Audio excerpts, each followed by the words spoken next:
Okay, so 2 points. 2 points before we start here on Chayei. There were 2 points. First of all, somebody sent me an email to correct something I said in one of the shiurim. We had mentioned last week or 2 weeks ago, before I went to America, we had mentioned the Immaculate Conception, right? Now, which I as I said it, I wasn't sure. I always just call it, the Immaculate Conception is Yoshka, but it's not accurate. It's not accurate. The Immaculate Conception, and I know somebody sent me an email to correct me, and she was obviously knows what she's talking about.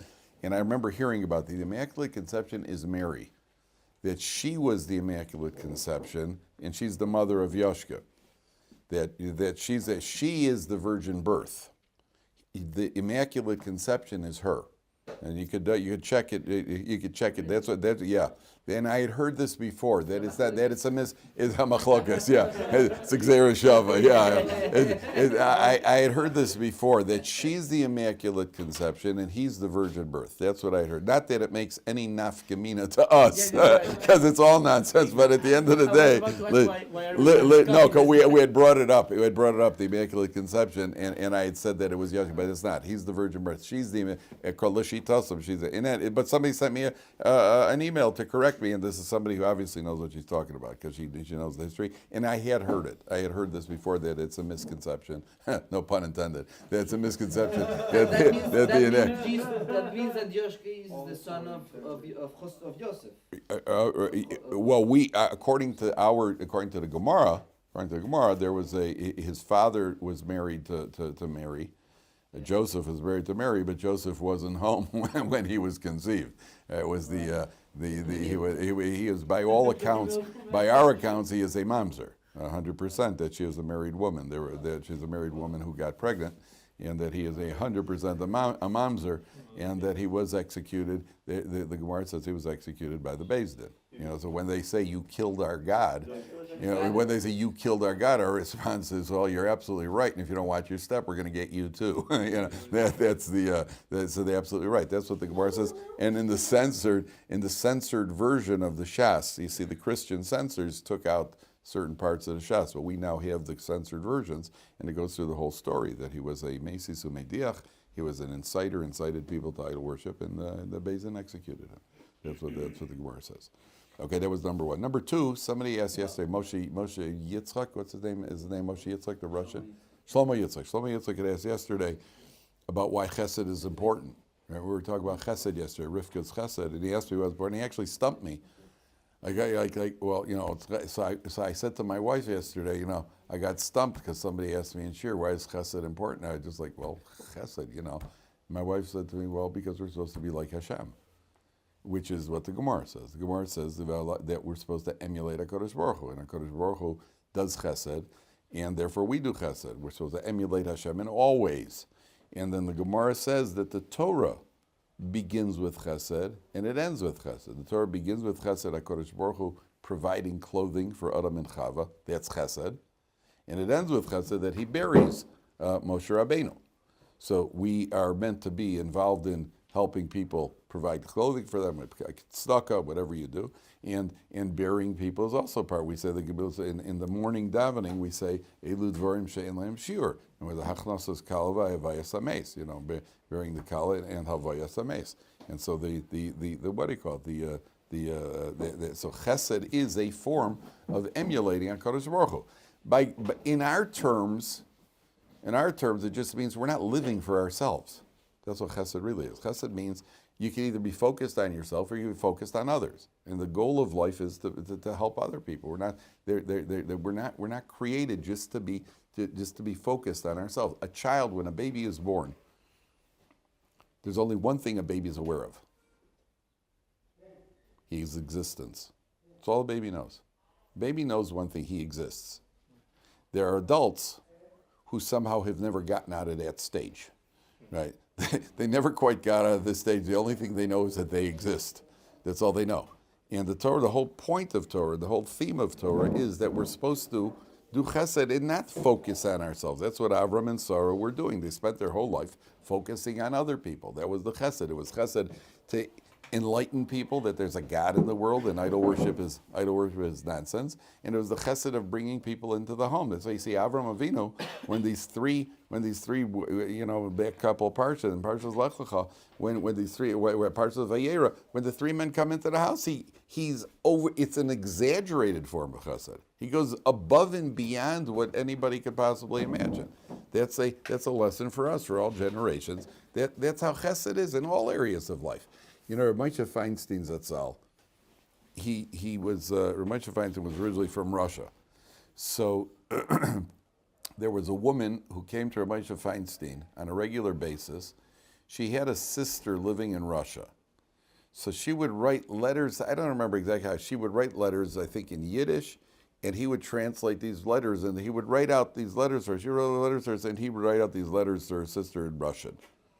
And on a regular basis, she came to him on a regular basis, and he would translate these letters for her. So somebody asked Rav Moshe, is this really the best use of your time? You're talking about the Posek Hador.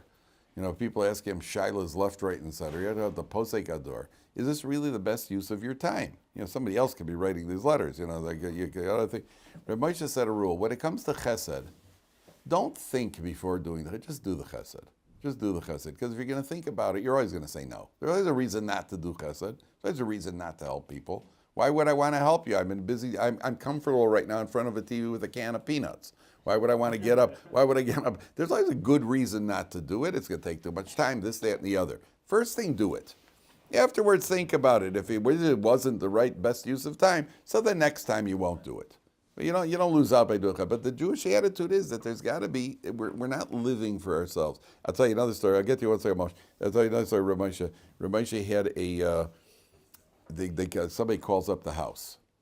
So Rav Moshe had, when he was older, he had somebody answering the phone for him, screening the phone calls. The guy, the Rav who was there, I think it was his name was Rabbi Elimelech Bluth.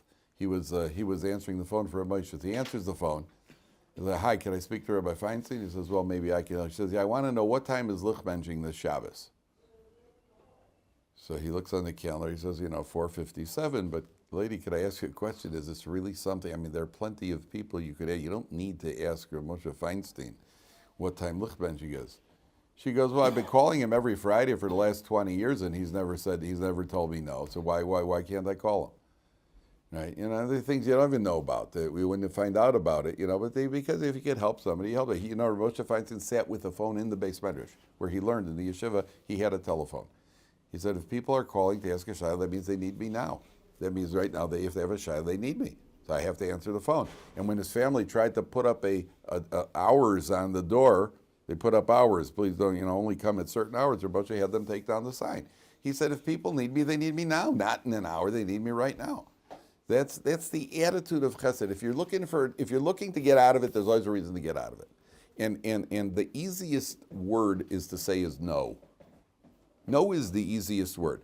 A Torah Jew first says, we don't look for a reason why to say yes. Our first response isn't no, unless, except once in a while it's a yes. Our response is yes, and once in a while it's a no. That's what we're supposed to do. Yeah, Moshe, we're going to ask. When it comes to inviting strangers to your home, isn't there a newer risk? Yes, things have definitely changed. Yeah, absolutely, things have changed. In our day and age, with all sorts of weirdos and all sorts of things, you don't just open there has to be a little, 3 Arabs knock on your door coming out of the desert. So nowadays we would not invite them into the home. Yes, and you definitely have to use a certain amount of discretion. And a woman in a home alone never opens the door. Even a guy's stucco collectors are there. You don't open the door, and it's a good idea to have a tape recording of a Doberman barking that she could activate when guys are at the door. It's a very good thing to everybody, because nowadays nobody has, it used to be people had a cheskes kashrus. Nowadays there starts, a woman alone at home does not open the door ever. Unless she knows for a fact who it is, she does not open the door. I was once when we were young and tzaddikim, we were young and from once upon a time. So there was a guy I wouldn't say he was a homeless, but he was kind of he didn't really have a place. So we were big tzaddikim, so we invited him into the house, and the guy was a little bit strange, I invite him into the house because we were, among the 36 of the righteous ones of the generation. And then one day I come home from Kollel, and my wife says to me, by the way, after you left today, he said to me, the fact that you're a woman and I'm a man, you have nothing to worry about. Right? So at that point, I showed him the door. At that point, then I have a lot to worry about. Anybody who's talking about what you don't have to worry about, says, "Don't worry, I'm not going to use your hypodermics for heroin." It says, okay, out you go. So once he's talking about it already, so goodbye. So you have to be that's an important question, Moshe. Yeah, you have to be very careful nowadays. Look, to invite somebody in who's down and out, and there are other people around, be invited for a meal is one thing. To have people stay in the house, you have to be very careful nowadays, right? It's one thing, yeshiva guys, that sort of thing is, but when it's somebody you don't know off the street, nobody you can't rely on anybody unless, that chesed. But somebody asks you for a favor, so, I've seen people with cars, a guy who only drinks Chol of Yisrael, and he's machmer on this, driving a car with plenty of room in the car, and he drives past somebody on the street and doesn't feel like picking him up to give him a ride. So sometimes it's maybe he's not going that direction. But sometimes people, I just don't feel like the hassle of stopping the car and letting the guy into the car.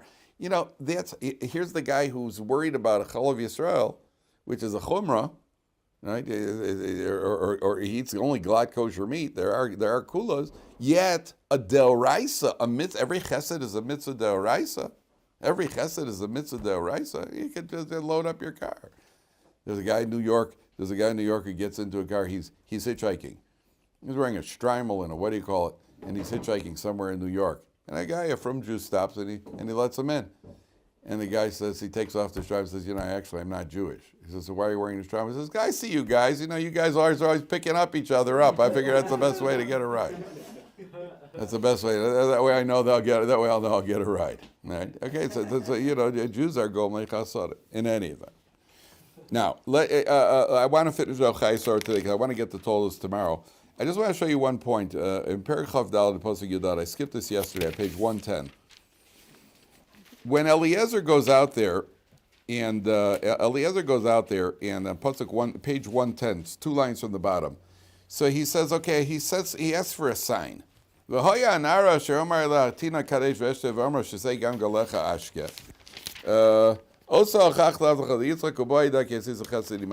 there's a question the commentators ask over here. Jews are not allowed to ask for signs and omens. Aaron Yitzchak? What's your first name? Shlomi Yitzchak. So I addressed your question from yesterday about chesed, but yeah. So you watch it on Torah anytime you get the answer. The what do you call it? There's a question. We don't look for omens and signs, and we've spoken about this about an omen. Why is Eliezer allowed to look for an omen over here? Why is he allowed to look for a sign? We don't look for signs. The Gemara, not only that, there's something called superstition.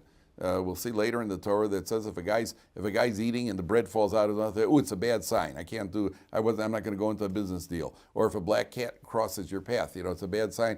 And you act on it. If you act on it, meaning you take action or you refrain from doing something based on a sign, you're transgressing superstition. You're being superstitious.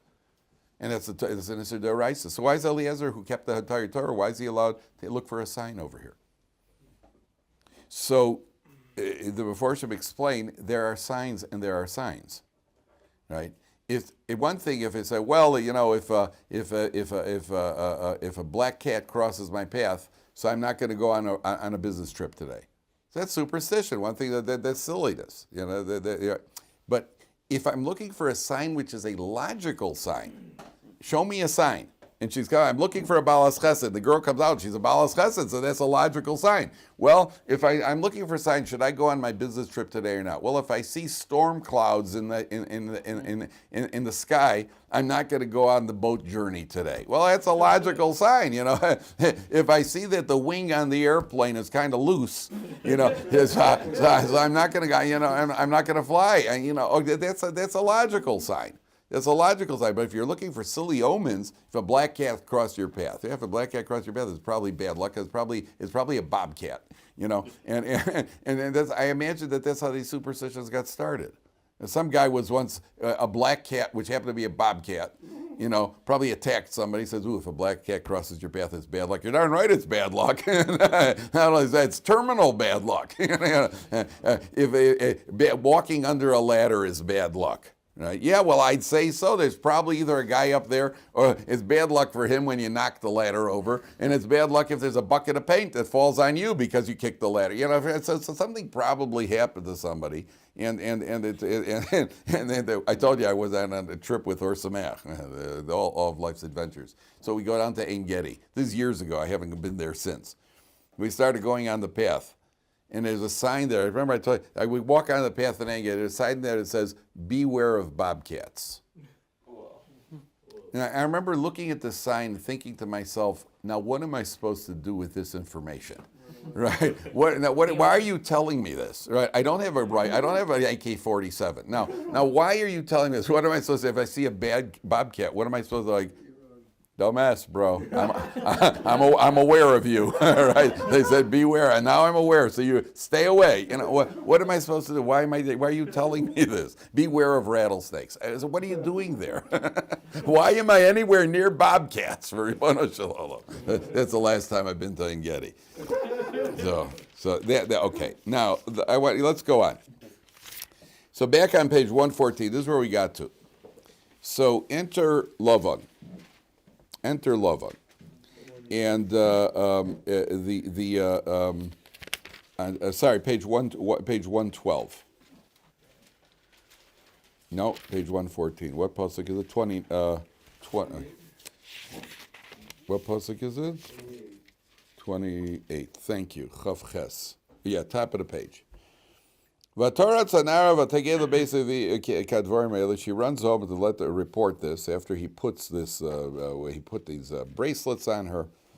Rivka ach ushmo Lavan. Rivka has a brother. His name is Lavan. Vayoratz Lavan aleish achutza, and Rabbi goes running out to the man. Now, the first thing about this guy named Lavan, why would you call him Lavan? Lavan means white. Why is the ultimate con man in Torah called Lavan? And so the speculation is, and what many have suggested, is that that's also part of his con, right? He's so good. Lavan is always a symbol of white purity, right? White is the good guy, was always dressed in white, and the cowboy in white was always the good guy. Lavan is always a symbol of some sort of trustworthy, that honesty, trustworthy, which the idea here is that's probably part of his entire. If we met Lavan, if we would meet Lavan, I guarantee we would probably be so taken with this guy, we'd give anything, or we trust this guy more than anybody ever met. He was good at this. I'm telling you, he was really good. So Lavan is the ultimate con man. Even his name is a con. Even his name is a deception. That's the plate idea here.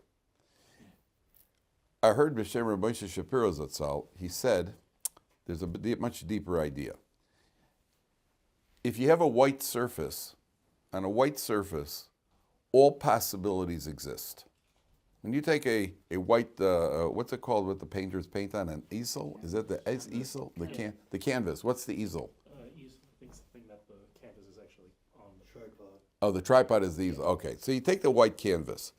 On a white canvas, all possibilities exist. If the canvas has a color, if it's blue, then you're limited in what you can paint. If it's green, you're limited in what you can put on there. When it's white, everything is open, everything exists. That means that Lavan, his name means that no matter what deal you made with this guy, and no matter how much you seal the deal, in his mind, all possibilities are still open. It means if he said yes, it's a maybe. If he said no, it's a maybe. And if he wants to change, which we find later on, Yaakov says to him after working with him for all those years, Yaakov says he changed my deal 100 times. He kept changing the deal back and forth. So the name Lavan means this is a guy who's not committed by anything. Nothing commits him. If he needs to change for his convenience, so then he could change, which is why he then became a member of the Israeli Knesset, right? Nothing you say matters. Nothing you say matters. It doesn't matter. There's no commitment whatsoever. That's what Lavan means. Now, watch this irony. It says, Uleish Rivka ach ushval. Now we're going to read 3 psukim, gentlemen, and stay with me here. Stay with me here. Watch this, because there's a very big kasha. It says, Rivka ach ushval Lavan. Vayoratz Lovan Elisha chutza la'ayin. Lovan runs out to the man. Vayihi kiroses hanezem v'esatzmidim al yedei achoso. When he sees the nose ring and the bracelets on his sister's hands, ukishamo es divrei Rivka achoso lemor. When he heard what Rivka said, ko diber elai ha'ish. This is what the man spoke to me. Vayovo el ha'ish. He comes up to the man v'nei omed al gemalim al ayin. And he comes up to the man, and there he is standing by the camels, by the well. If you notice, you don't have a problem with this? You have a problem with these two psukim? A Gemara question? Freck. Why he ran? Okay, we'll get to that. Not only why he ran, go ahead, Ezra. Upon hearing her words, he ran towards Seeing the Jew. Okay, so what's the kasha? Parsha. So he spoke to her before he got there. The psukim are out of order. Yeah. The psukim are out of order. So we're going to ask Santano. The psukim are out of order. It says, the first thing it says is when it says, he runs out to the man. Then it says when he saw the rays, then he walked out to the man. Now make up your mind. Did he walk or did he run? Number one. And number two, what came first? What came first, the chicken or the bracelets? You know, did he see it and then he ran, or he ran and then he saw? What's going on here?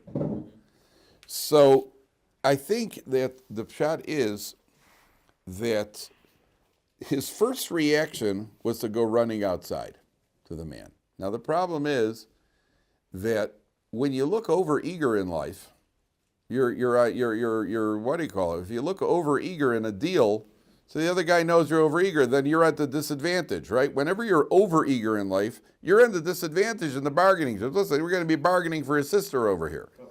So you're going to be at a disadvantage if you're over eager. So what happens? His first reaction is to start running. Hey, there's a guy giving out gold out there. He starts running. Then, in his mind's eye, when he sees the nezem and the zing, he sees it as he's running. He's picturing what just happened. And when he thinks about what his sister told him, so all of a sudden he changes gears. All of a sudden he changes gears. And look what he does.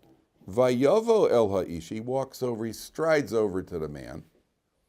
Vihine, Rav Hirsch says every time the Torah says the word vihine, vihine means a surprise. It's a surprise. Oh, what a surprise. Look at this guy standing here by the camels by the well.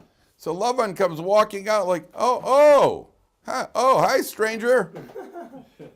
Right? He doesn't come running up and go, yeah, hey, wait. He comes walking out, just striding. First he's running, then he stops. Whoa, I better, how you doing? Right? Because he's going to drive down the price. He wants it, he understands I can't look over eager. So Lavan is all of a sudden he gets control of himself. Now I'm going to tell you a shocker. You see when he's introduced, it says, Rivka achu shmo Lavan. There are two ways of introducing people that we find in the Nach. One of them says, Ushmo Lavan. It could also say Lavan Shmo. Could have said Ushmo Lavan, it could have said Lavan Shmo. So for example, when it introduces a man named Naval, who refuses to feed Dovid HaMelech, and he's a no-goodnik who dies, it says there's a man, Unaval Shmo. So when he's a Russia, the rule is when somebody's a no-good, it puts his name and then it says Shmo. When it's a tzaddik, it puts Shmo and then says his name, and there are other examples. So when it says Ushmo Lavan, that indicates he's a tzaddik. That's the structure. The structure used in psukim when somebody is a tzaddik is it says Ushmo Ploni, whoever it is. So over here it says Ushmo Lavan like he's a tzaddik. So why does it say it that way? So the first answer, what's that? The first answer is, again, it goes back to his name. Ushmo Lavan. His name is Lavan. He's a trick. He's a tzaddik, and guys, that's all part of the charade. The Orach Chaim HaKadosh says, at this moment he was a tzaddik. You know why he was a tzaddik? Because he started running. You know why he was running? He was running because he heard there's a guy out there talking to his sister. That's a breach of tznius. There's a guy out there, a guy talking to my sister. He was running out to kill him. That's why he says, come and join us. Jake, join us. Come join us, take a chumash, make yourself comfortable.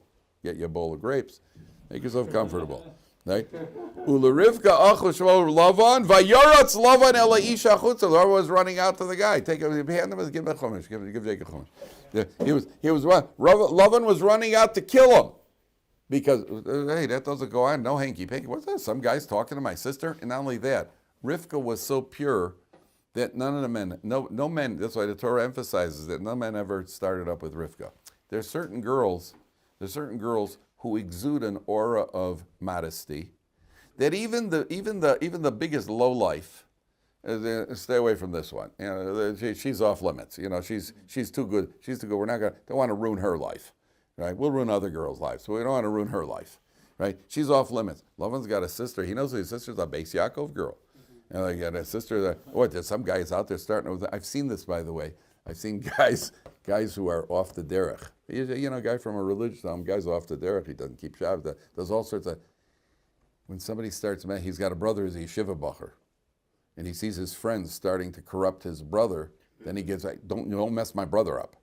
You know, it's bad enough that I'm like, don't mess him up. You know, let one of them come out good. You know, there's a certain distorted sense of, an interesting sense of priorities. So it comes along Lavan, and Lavan, at this moment, Lavan is a tzaddik. At this moment, Lavan is a tzaddik. Lavan goes, and he's running out to stand up for his sister's virtue, because, you know, people say, listen, we're, you know, the Haredim, we have a certain, you know, there's a certain distance between the genders. There is a distance between, that's the purity of the Jewish people. We even have what do you call it? You know, the mechitza in the shul.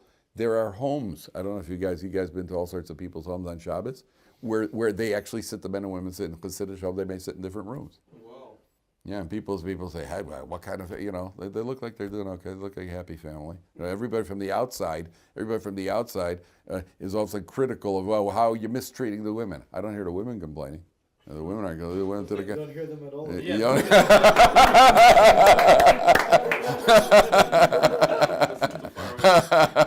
It's like, kids are to be seen and not heard. Women are neither. No. And that's the purity of a Jewish. That's the purity of a Torah home. That's the purity of a Torah. We don't mix and match. That's why. And people are always worried about, but how are they going to this, that? We're doing okay, don't worry. We're doing okay. And if the women would be upset, it'd be one thing. I don't think you go to the home from women and from wives, they don't look so upset. And they're put on a pedestal, and they're treated with the greatest respect. So they're not everybody from the outside who's probably underlying is upset about how they've been treated their whole life. Therefore, well, if we're being mistreated, you should be mistreated too. So that's what he says. Yeah, go ahead, man.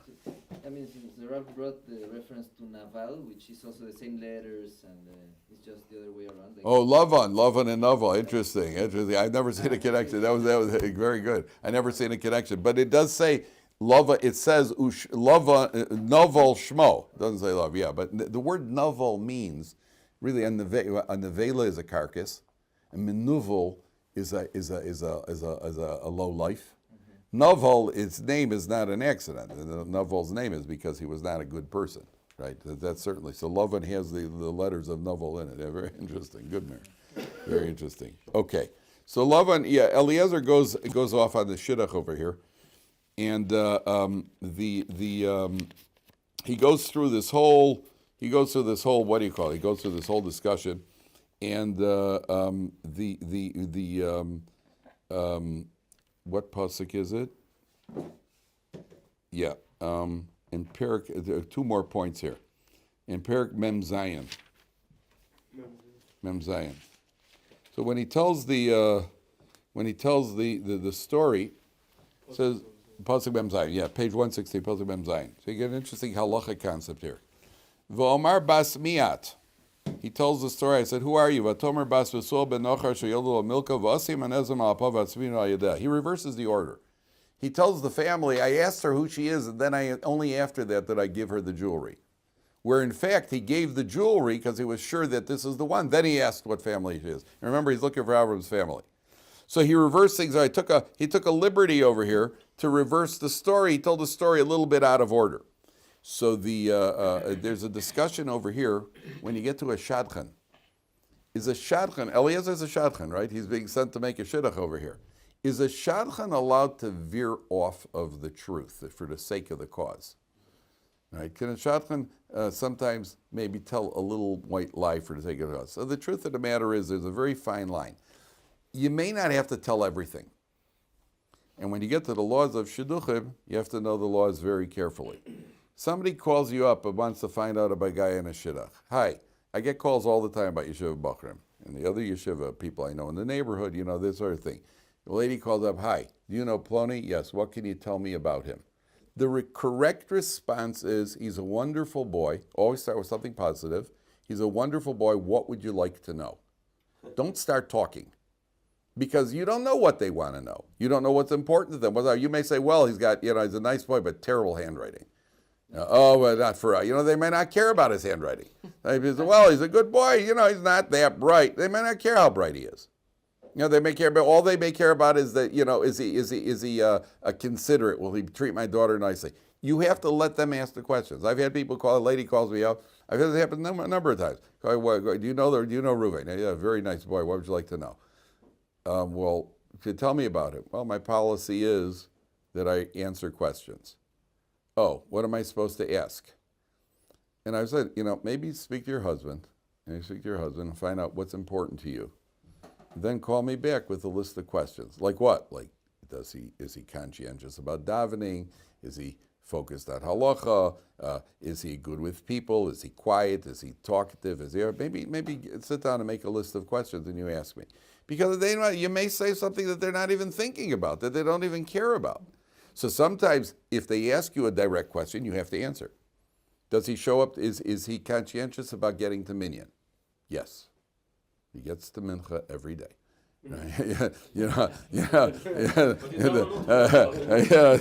Does he make it to davening on time? Yes, he wakes up just on time for mincha. So if it's important, you have to answer directly. And I'll tell you why. Because if you don't answer directly, if you try to help Hashem by, they got to get married, so I'm going to help them, you could be responsible for a divorce. Really? Yeah, really. Yeah, really. Because if they ask you a question about a boy, is he meticulous about? Yeah, he gets the minyan all the time. Then he gets married. His wife sees he doesn't get up for minyan. It's a very common problem, by the way. His wife sees he doesn't get up for minyan, and it creates tension and stress in the home. She is expecting a different product. There are plenty of things. Now, there is what's objectively you have to say is what the Chafetz Chaim in Lashon Hara, what he talks about a major flaw. Person has a major flaw. Yes, he has done 2 trips he's been in a state penitentiary twice. Yeah, once for violence, and once for theft. That's something that a potential father-in-law would want to know, right? But the fact that a guy has an annoying habit, or the fact that a guy has a certain thing, that unless they ask you, it's not a shidduch breaker, and you have to know the halachas over here before you have to know the halachas. Are you allowed to tell a lie for shidduch? No, you can't tell a lie. What you could do is you could use a softer terminology. So, for example, if they ask, does the boy smoke? Right? So instead of saying, yes, he smokes, I say, well, he's not the first one I would go to if I had to bum a cigarette. Right? So I've answered the question. He smokes. But I've softened it a little bit. That you're allowed to do. They want to know, how often would you, how much does he smoke? Then you have to answer directly. Well, it's not 4 packs a day. Right. Yeah. Let them make the diuk. Let them make the diuk. You understand? But you have to be very careful. You can't lie. And the rule is don't help Hashem. Do what you have to do. Let Hashem worry about the shidduch. Are you hearing an amazing story? This guy calls up a Rosh Yeshiva. And people always say, I have never had I'm marrying off my kids when I've spoken to Rosh Yeshivas. I've asked direct questions. I've never had a problem. I had one guy was offered for my daughter. Somebody suggested a guy for my daughter. And I was looking for a certain caliber guy. So I called the Rosh Yeshiva. I said, would you say he's in the top 10th of the yeshiva? Is he in the top 10% of the yeshiva in both his dedication and his intellectual capacity of learning? Rosh Yeshiva said, no. He's in the top 3rd, but he wouldn't say he's in the top. He's in the top 3rd. He's not the top 10th. That's what he said to me. He was very honest. I appreciate it. Okay. For whatever reason. For somebody else, I wouldn't be looking there. But for that child, that's what I was looking for. So this guy calls up a Rosh Yeshiva. He asks about a certain boy. and he says, he asks him this, he's a good learner, he's a nice boy, helps people. Would you say that he's straight? Is he an honest boy? Sheshu says, well, it's not his, I wouldn't say that's his top beta. He says, well, I'm asking you, would you say that he's more or less, so he finally pushed the Rosh Yeshiva, and the Rosh Yeshiva said, well, to tell you the truth, he's kind of cunning and deceitful. That's actually a big flaw he has. He is cunning and he's deceitful. The father says, great, that's exactly what I need for my daughter. She's a big deceitful. She's very deceitful. I need a guy who's going to run circles around her. And the couple actually got married. The couple got married. And what do you call it? Now, imagine you're trying to help Hashem, and you say, no, he's not deceitful. Yeah, once in a while, he's like, you messed up a shidduch. And a couple got married, lives happily ever after, right? And if they're asking you, and certainly that's something that somebody would want to know, it's important, then you have to answer. If they ask you point blank, directly, you have to answer honestly. That's the rule. But don't go blabbing. People say to me all the time, tell me about him. What would you like to know? What now, if I know that there's something that's a serious problem, this guy is a former drug addict, or he's still a drug addict, and the guy says, great, my daughter's a drug addict too. No, that doesn't happen that often. But if I know something, that you'd have to that you'd have to say. But for what do you call it, you have to be very, very careful. Okay, one last point. When two last points. This is also very interesting. Take a look at Pasuk Nun Zayin, 10 psukim later. So Eliezer says, okay, let me go. And they say, well, we'll ask her. And then if you look at Pasuk Nun Zayin, page 118, it says, Vayomru, about 8 lines in, Vayomru nikra lenara v'nishala espia. Let's call the girl, we'll ask her mouth. I mean, the Torah could have just said, Vayomru nikra lenara, let's call the girl, v'nishala, and we'll ask her. What's that turn of phrase, v'nishala espia? What does that mean, v'nishala espia? Why does that v'nishala espia? Which literally translates, how does the Art Scroll translate it? And ask her decision. Boo. Yeah, that's why. Ask her decision is v'nishala. V'nishala espia means let's ask her mouth. Literally, that's what it means. Right? And it's redundant. Why do you have it there? So I saw one of them before some says, and it's not tongue-in-cheek. They said, the nature of men are very direct and abrupt. Men pretty much speak their mind. The nature of women is women tend to be a little bit more cautious. They don't always say what they mean. Right, Moshe? Right? They don't always say what they mean. Right? Watch these recordings. Yeah, I told you, I've given you many examples where a wife may say yes, but she means no. Right, where the husband, where she doesn't want it, for whatever reason that HaKadosh Baruch Hu made them that way. It's not a joke. That's a fact. And sometimes you can say, it can happen. Like I say, I open up the refrigerator on a Thursday night, like there's a fresh blueberry pie, and oh wow, what's that blueberry pie for? Well, the Goldmans are making a Kiddush this Shabbos, so I baked the pie. Oh. Is it okay if I take a piece? Yeah. Now,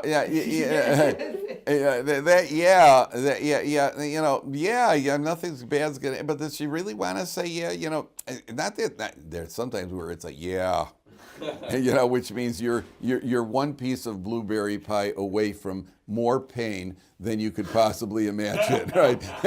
One piece of blueberry pie and waterboarding will seem like child's play to you. Yeah, but there's also another one where it's where all right if you want to, but it's not a real yeah, right? It's not a real yeah. So there's a problem over here. We're going to call Rivka and ask her, do you want to go with this man? What if she says yes? And then all of a sudden, Lavan's going to start darshaning.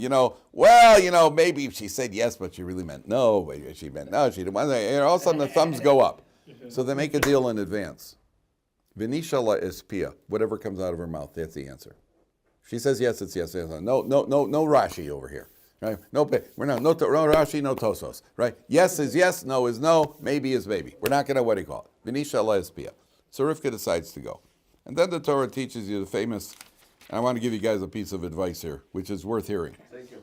On page 120, easy Shlomo Yitzchak. On page 120, So 6 lines from the top on page 120. Eliezer brings Rivka back, and he tells Yitzchak all about it. Vayaviyah Yitzchak ohela Sarah ima. Yitzchak brings her into the tent of Sarah, and Rashi says that when Sarah was alive, there were various signs. The candles were lit for an entire week, and the dough came out good. There was a cloud of glory above the tent. Vayikach es Rivka vatilu isha. He marries Rivka vayaveha. He loves her. Vayinachem Yitzchak achrema. He's comforted after his mother. So the first thing that everybody always says you learn over here. First he married her, and then he loved her. The real love comes after the marriage. Right? There's no such that before marriage. It's whatever it is. It's maybe attraction, but it's not love. Love is a result of giving, and it's only after he marries her that he loves her. Okay, but there's a very very important lesson over here. If you look at Rashi, it's worth internalizing this, gentlemen. Right. Right column of Rashi, 6 lines, right in the middle of the column, says, Ho'ehela Sarah imo. Vayiviyah Ohela, he brought her into the tent, Vaharehi Sarah imo, and she is in fact like his mother Sarah. Klomar, V'nases dugmas Sarah imo. She became like a model of Sarah, his mother. Shekol zman shesarah kayemes hayaner doluk me'erev Shabbos l'erev Shabbos, the candle lit all week, miraculously.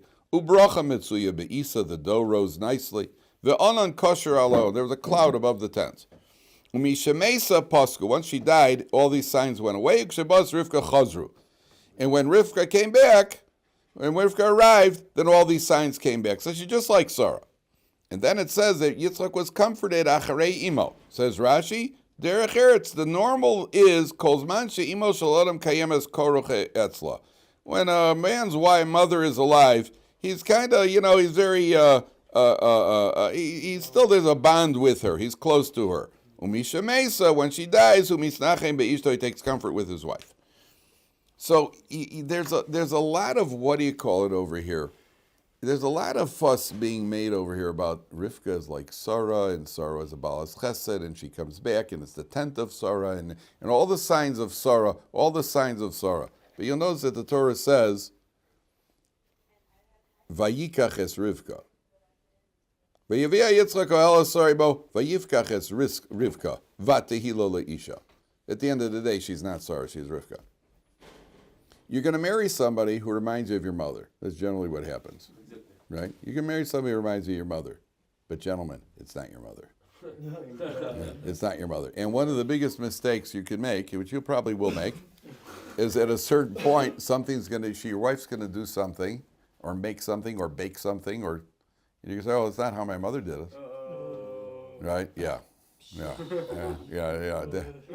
At that point, you better bail out and say, "That's not how mother does it." I mean, you do it much better. You know what else you're going to do? Where else you're going to mess up? I'll tell you 2 other areas. You should pay me for this. One is that at a certain point, you're going to have a little spat. It's usually early on in marriage. At a certain point, your wife's going to say to you, "You never agree with anything I say." And you're going to say, "That's not true." And she's going to say, "Even now." You're going to get nailed good and proper. Right? The other is you're going to be sitting at a table with your wife and your mother. You'll either be in your own house or you'll be at your mother's house, and there's going to be a piece of kugel there. And you're going to take a bite of kugel and say, "Wow, this kugel is the best kugel I've ever had." And one of them is going to be sitting like this, and one of the others is going to look at you like that. Right? And then you're going to it's going to happen. And then you're going to have to do something like, it's the best piece of kugel I ever had this Shabbos, right? And then they're both going to hate you. It's a very important point. Yeah, she's like Sarah, and everything's like Sarah, but she's Rivka. And your wife's going to be wonderful, and like your mother will say, well, she's an individual. She has her own way of doing things. She has a different way of doing things, and this is it. And the Torah says openly in the Parshas Bereshis, you get married, your loyalties are to your wife. Your loyalties shift. Your loyalties go to your wife. Don't make that comparison ever. It's not your mother. And if your wife has a good relationship with your mother, she'll call her up, find out all your favorite recipes, and do everything, this, that, and the other. But at the end of the day, she's an individual. She's her own individual with her own way of doing things. And the worst thing you could do is try to say, well, this.